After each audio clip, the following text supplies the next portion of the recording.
plataforma a nuestro siguiente invitado, el doctor Roberto Pazley, a quien le damos la bienvenida. Roberto, ¿cómo estás? ¿Qué tal? Muy buenos días, miembros de la prestigiosa Radio I-99, programa Diálogo, Eduardo Mendoza, Ramiro Cepeda, Javier Segarra, Jaime Velázquez. Buenos días, público en general. Ahora es I-99 TV, ¿no? Felicitaciones. También, y se lo ve bien ahí con esa corbata y está muy bien. Roberto, sin lugar a dudas, hoy es un momento de inflexión en la historia de la patria. Yo siempre le digo a mis hijas, a mis hijos, a la gente que está al lado mío, que estamos hoy día creando historia. Hoy lo que suceda se va a ver 50, 100 años después, y yo hice la cita del presidente Martínez Mera hace 100 años, en el último juicio político a un presidente de la República en ejercicio. Su opinión sobre el momento que vive la patria, sus consecuencias y su reacción, Roberto. Bien, efectivamente, Ramiro, hace un momento te escuché a ti y a Eduardo hacer un análisis profundo y sesudo de las circunstancias actuales del país. Hoy es el día D, pero no como el famoso día donde los aliados desembarcaron en Normandía, sino el día D por la desestabilización, el día D por la destitución, el día D por la desinstitucionalización del país. Al hacer este análisis, yo quiero resaltar bien que una cosa es el deber ser y otra cosa es el ser. Otra cosa es las cosas como debieron haberlas hecho y ahora cómo están. Como están en la actualidad, no son más que la suma de errores que ha venido cometiendo el gobierno sin querer ratificar cuando todo el mundo le decía, ojo, ratifique. Y uno de los peores errores es haber gobernado con correístas dentro de su equipo de gobierno. Escuché también a ustedes decir que no ha habido anteriormente ministros de gobierno que pudieran hacer trabajo efectivo, y en el caso que usted manifestó de Alexandra Vela no debió decir que lo puso en la carta, sino que debió hacerlo. Lo que pasa es que ella lo decía y no le hacían caso, entonces esa fue una de las causas por la cual renunció. ¿De qué sirve un ministro de gobierno que decía las cosas que tenía que hacer y no lo dejaba hacer? En todo caso, ya no estamos para llorar sobre la leche derramada. Hay que reconocer a Henry Cucalón, que ha demostrado ser un político sagaz, conocedor de la materia, que ha logrado aperturar diálogos y ha demostrado una capacidad de negociación, conversación y de gestión dentro de este ministerio. También escuché decir que César Monge había sido el gran arquitecto del asunto. Sí, yo pienso que él fue el gestor que acompañó al presidente durante los 12 años de campaña. Lamentablemente no era verdad que tenían ese gran partido político, porque ni siquiera han contado con el partido que han tenido. Llegaron a la presidencia y no tenían equipos para nombrar ni siquiera el primer gabinete, que tuvieron que utilizar o reciclar a ministros de anteriores gobiernos, justamente de Correa, que decían combatir. Y cuando Carlos Vera en una entrevista le hace al presidente Lazo y le dice que es un error gobernar con todo el equipo que ha tenido, el presidente le dice que no puede hacer nada, que él no va a votar a la gente, que una cosa son los equipos técnicos y son los profesionales de carrera de defensa civil. Esos son los cuentos que meten en todos los gobiernos. Entonces, estamos en un lugar que provocó el mismo gobierno, además de la primera ruptura que tuvo con el aliado que lo llevó a la presidencia, que fue el Partido Social Cristiano, el 14 de mayo de 2021. Después de haber reunido con el correísmo a petición del mismo Guillermo Lazo, el último momento se viró, pues, y eso hizo que rompiera las relaciones con quien lo ayudó a llegar al poder. En todo caso, eso es época pasada. También quiero resaltar que coincido plenamente con Eduardo cuando dice que hay cuatro posibilidades. Yo hace un mes más o menos escribí un artículo que decía que habían cinco posibilidades que tenía el presidente de la República en ese entonces, mes y medio siquiera. La primera era que en ese momento dispusiera la muerte cruzada, cosa que no sucedió. La otra era que renuncie conforme le pedían, que eso era improbable casi, pero era una alternativa, porque muchos sectores le pedían que renuncie. La tercera era que haya el juicio político, y en el juicio político, perdón, antes del juicio político decrete la muerte cruzada, antes que lo llamen a juicio político, cosa que tampoco ha sucedido. Ahora está en que venga el juicio político, que ya hoy día va a comparecer a defenderse, y luego de escuchar los razonamientos, no sea destituido, no sea sancionado, no sea censurado y destituido. Ahí tampoco habría muerte cruzada. La última alternativa que veía era que una vez que llegue al juicio político, lo sancionen, lo destituyan y suba el vicepresidente siguiendo la constitucionalidad del país, porque eso está arreglado en la Constitución. De tal manera que todas estas artimañas, estas escaramuzas que se están haciendo en la Asamblea y en el Ejecutivo son totalmente constitucionales porque están previstas en la Constitución. Hay un procedimiento arreglado, está en la Constitución. Es constitucional el juicio político, es constitucional la muerte cruzada, y no puede el uno decir que el otro está mal y otro está violando la Constitución. Tampoco quiero analizar si es que es legítimo el juicio político o la causal del juicio político, que esa es otra cosa. Para los efectos prácticos en este momento, parecería que son los votos los que van a decidir. Ahora, tenemos dos instancias o varias instancias diferentes. La última elección que se hizo el Día de la Madre, coincidiendo con ese Día Universal de todas nuestras madres, la elección al presidente del Congreso se lo hizo con 96 votos. Más votos de los que se requieren para la censura al presidente. Si es que los contrarios al presidente, si la oposición asegura esos 96 votos, de hecho sería una realidad la destitución. Más, parecería que los 96 votos no están seguros. Cuando Torres fue designado vicepresidente, el segundo vicepresidente tuvo 100 votos. Y no es que esos 100 votos estén por la censura. De tal manera que podríamos contar con 96 votos seguros, que fueron los votos que sacó Virgilio, el presidente del Congreso, en su reelección. Que tampoco vamos a decir ahora que el correísmo se ha llevado y ha ganado el Congreso. No, si hace un año ya Virgilio Chaquicela estaba en la presidencia. Así que no nos alarmemos por gusto. Si los 96 votos están asegurados por la oposición, estaría destituido. Pero parecería que no. El gobierno solamente tendría que restar 5 votos para que no sea destituido. Y de esos 5 votos, ya el diputado de la Amazonía está preso, se resta un voto, porque el reemplazo que vaya, el alterno, seguramente no va a votar con la línea de la CONAIE. El otro son 2 votos de los desafiliados del Partido Social Cristiano que votaron por Saquicela. Quedan 2 votos. Y 2 votos, virarse 2 votos. El camisetazo de los 2 votos es facilito para el gobierno. Con tanto poder de diálogo, con tanto poder de negociación, con tanta gestión que se puede hacer, y lo están haciendo. Solo le hago una reflexión, Roberto. Usted, ministro de Gobierno, ¿le aconsejaría al presidente que asuma el riesgo? ¿Perdón? ¿Usted, de ministro de Gobierno, le recomendaría al presidente que asuma el riesgo de una votación incierta?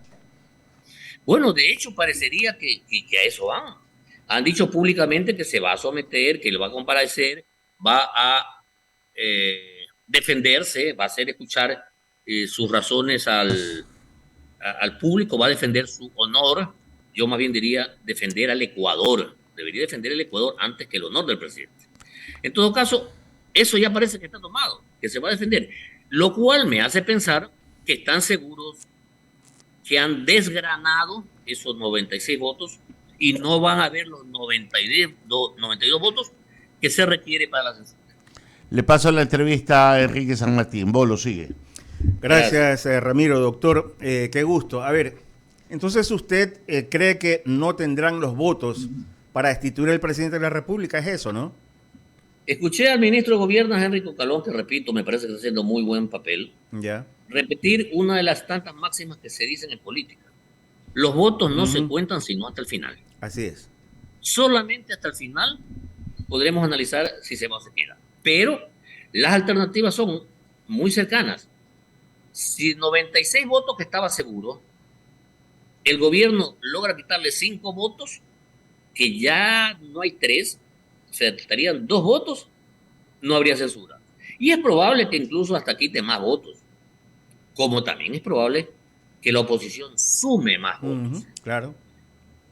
Ahora, estamos hablando de la realidad, no lo que interesa al país o le conviene al país o lo que cabría en estricto derecho. Porque como ya se ha hablado tanto, esto es un juicio político y aquí no entran las normas de los juicios de derecho, sino que todo es político y los votos son los que cuentan. Eso es para otro tipo de análisis. Aquí, esta es la realidad. Y hoy día no se va a saber, porque hoy día vamos a escuchar. Y lo que diga el presidente, el público tiene que estar muy atento.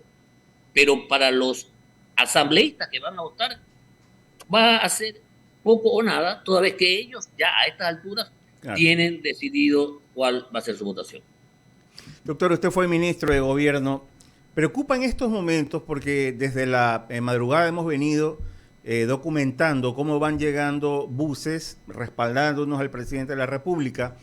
Podríamos denominar el oficialismo en el Parque del Arbolito, de igual manera están tomando ubicación.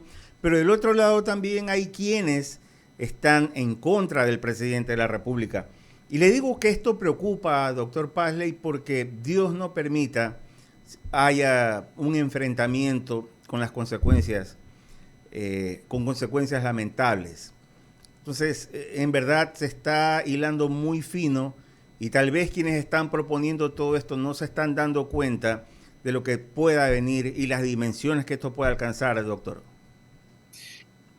A ver, gracias por recordar que estuve encargado del Ministerio de Gobierno, sí, algún tiempo, en el gobierno del presidente Sixto Durán Ballén. Yo fui subsecretario de Gobierno o viceministro de Gobierno y estuve por algunos meses encargado del Ministerio de Gobierno.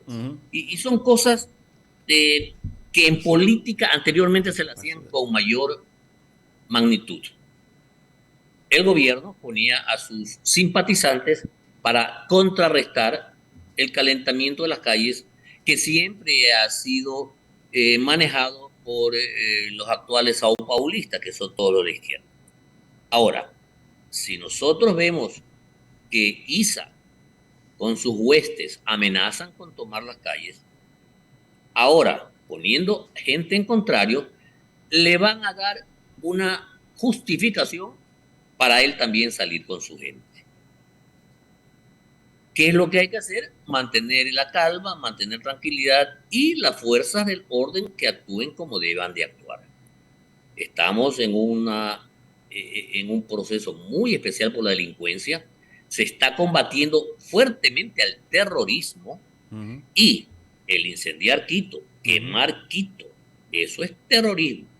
Sí, de tal manera que si los dirigentes politizados de la CONAIE pretendan repetir las azonadas o las rebeliones anteriores que sacrificaban a Quito, destruyeron, incendiaban las instituciones públicas, va a ser un error y tiene que actuar la fuerza pública, ejército y policía.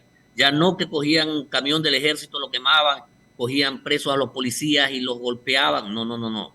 Tienen que actuar con la firmeza que requiere el caso. Gracias. Continúa Luisa Delgadillo con la entrevista, doctor. Gracias, Bolito. Doctor, qué gusto saludarlo. Buenos días. Sí, yo tengo una primera pregunta, que es la siguiente. ¿Cómo entender, si cabe el término, tal vez, por decirlo de alguna manera, cierta apatía por parte del común denominador de los ciudadanos, de lo que está ocurriendo en el ámbito político en el país? Más allá de los actores políticos, más allá de quienes obviamente por razones vistas, están muy involucrados e inmersos en esta temática. El común denominador de la gente está enfocada y centrada en otras cosas. Son otras sus preocupaciones. Allá lo que ocurre en la Asamblea. De allí que yo sí creo que bien valdría la pena su reflexión sucinta en honor al tiempo en torno a que la gente pueda entender la importancia de lo que está en juego hoy, más allá de la desazón que sentimos los ecuatorianos en general, porque muchos de esa clase política representados en la Asamblea y por un gobierno que también nos ha quedado debiendo, nos sentimos desencajados y decepcionados. Buenos días, Luisa. Esa que me importismo político de la ciudadanía se da por la culturización o aculturización política que se ha venido impartiendo por más de 14 años en Ecuador. Desde 1999, cuando las fuerzas de izquierda resuelven tomarse los países ya no por las armas, sino por la revolución de ideas, se apoderan de las instituciones educativas y viene el adoctrinamiento, viene la concientización de todos los jóvenes. Por eso es que usted ve actuales jóvenes que salen a quemar las ciudades de Santiago, de Colombia, de Ecuador, todos son de 30 años para abajo, no más. La mayoría de influencias progres, como se llaman, que son los de izquierda, son los saupaulistas, y ellos generan todo un criterio de tranquilidad, de pasividad, de sometimiento al gobierno. Vea lo que pasa en Venezuela, el pueblo está dominado, lo que pasa en Cuba, lo que pasa en Nicaragua. Entonces, ese quemimportismo político hace que el pueblo esté adormitado. Aparte que se ha manejado tan mal la política en los últimos años aquí en el país que no quieren el ciudadano comprometerse con la corrupción que hay en la política. Y más que en la política, en la administración pública. Toda la administración pública tiene visos de corrupción en cualquier lado. Entonces, la apatía es sencillamente por eso. Doctor Pazley, concluyo mi intervención con esta última pregunta, porque en la política, como en el fútbol, todo puede suceder. En el hipotético escenario de que el presidente decidiera ir hacia una muerte cruzada, ¿cuáles considera usted que al día de hoy sería la figura más opcionada o aquella que pudiera calar en el colectivo ciudadano pensando en una eventual candidatura presidencial de todas aquellas que surjan en una situación de darse la muerte cruzada? Mire, yo pienso que es muy prematuro hablar de quién saldría. Primero, si se da la muerte cruzada, tiene 6 meses para seguir gobernando con leyes, decretos, y en esos 6 meses él verá si hace campaña por su reelección, que lo veo muy difícil, o allí sí aparecerán las nuevas fuerzas políticas. Veo por ahí que ya aparecen los memes haciéndose binomios, el hijo de Álvaro Noboa, el diputado Villavicencio, aparece el nombre de Otto, que me parece que es muy bueno. En fin, hay muchos nombres que tienen que aparecer, pero eso tiene que ser limpio, sin rabo de paja y con el deseo de enfrentarse al país. Mire al alcalde de Durán, un hombre limpio, muy bueno, ya lo atentaron el primer día. Eso es para asustar a las personas que no tienen compromiso con la corrupción y el narcotráfico. De tal manera que esta narcopolítica tiene que acabarse en nuestro país. Esperemos a ver qué pasa. Hoy día empieza, el domingo debería darse el fallo definitivo. Que Dios guíe a nuestro país y la Virgen nos cubra con su mano. Amén. Mi querido amigo Roberto, es solamente una pregunta, es Eduardo Mendoza Paladín, es más que una pregunta. Con Caridad Vela nos extendimos un poco, la verdad, y yo tengo solo una inquietud. Nosotros hablábamos de falta de liderazgo. Mientras salimos al corte comercial, conversé un ratito con Enrique y con Bolo, y me habían llegado unos mensajes. Y me dicen, sí hay más ministros de gobierno, sí hay más gente que podría ocupar el ministerio. Y me dieron 2 o 3 nombres, incluso unos eran afines al presidente Lasso. Y me dieron un nombre que me pareció sensacional, Andrés Páez. Hoy está Henry, que lo está haciendo, como bien citamos y lo sabemos, recontra bien. Pero en un caso determinado, para enfrentar un ministro como él, hubiera sido idóneo. Y tenemos que decirlo, y como él, probablemente Juan Carlos Solines, que también fue binomio en otro momento, hubiera podido ser. Sí hay pues 10 o 20 personas en el Ecuador con experiencia y talante, entre conciliadores y no conciliadores, que podían haber llevado adelante esto. Pero ¿por qué hago todo este comentario? Porque Ramiro le decía a Caridad Vela, querida amiga, colega, pero sobre todo amiga, mujer inteligente, hay falta de liderazgo en el Ecuador, no vemos un líder. Y decía, faltaría el ingeniero Flores Cordero, que con su voz a unos no les sabía bien y a otros sí, pero gente podría pensar, bueno, él dijo, Caridad Vela dijo, bueno, el abogado Nebot, pero no habla, he visto en sus redes, dice Caridad Vela, ella lo dijo hace un rato, como hace un mes que no, desde abril no comenta. Entonces, es el momento, Roberto Pazley, y hermano, usted es un hombre que ha sido ministro no solo de gobierno, sino también de educación, es educador, es editorialista, estaba en la universidad, es un hombre que tiene diferentes ramas que lo adornan. Es el momento para un nuevo líder en el Ecuador, una nueva o nuevo líder en el Ecuador, para que aparezca, más allá de los que hemos comentado, que como binomios no los vemos, de los binomios presidenciales, una voz a la que el Ecuador pueda decirle, escucharla y decirle, por aquí vamos, y por aquí metemos la cabeza para sacarla. Indudablemente que Ecuador está tocando fondo. Si no, podemos decir, ya ha tocado fondo. Que Ecuador tiene más líderes, muchísimos líderes. Lamentablemente, los 2 años de gobierno del presidente Lasso, él se ha puesto a gobernar con la oposición, con anteriores personas de gobiernos ya pasados, ha gobernado con un partido político muy quiteño, con poca visión nacional de Ecuador, o con determinado sector de la academia muy centralizado en el asunto. Aparte que estaba encerrado en la cortesanía palaciega, que no lo dejaban visibilizar a personas de fuera de su círculo íntimo. Andrés Páez me parece muy buena elección, lo mismo Solines. Lamentablemente el círculo que él tenía con sus asesores muy jóvenes, sin experiencia, bloqueaban a todos ellos. Todo aquel que se acercaba y tenía relación directa con el presidente Lasso actualmente era bloqueado. Eso le pasó a Páez, fue indispuesto, le pasó a Mae Montaño, que fue indispuesto, eso le faltó a muchos otros que han estado muy cercanos al presidente. Si no es del círculo íntimo, los han sacado. Y han sido aquellos del círculo de asesores íntimos quienes han propuesto nombres, y por eso le ponen a nombres de ministros correístas que están todavía en el despacho. Yo pienso que si sale bien librado el presidente de la República de este juicio político, realmente tiene que buscar a esas personas que usted manifiesta, Eduardo, tiene que buscar un gabinete de consenso general, no solamente de los anteriores, y hacer una purga total. Mira el municipio de Guayaquil, entra el alcalde y dice, todos se van afuera.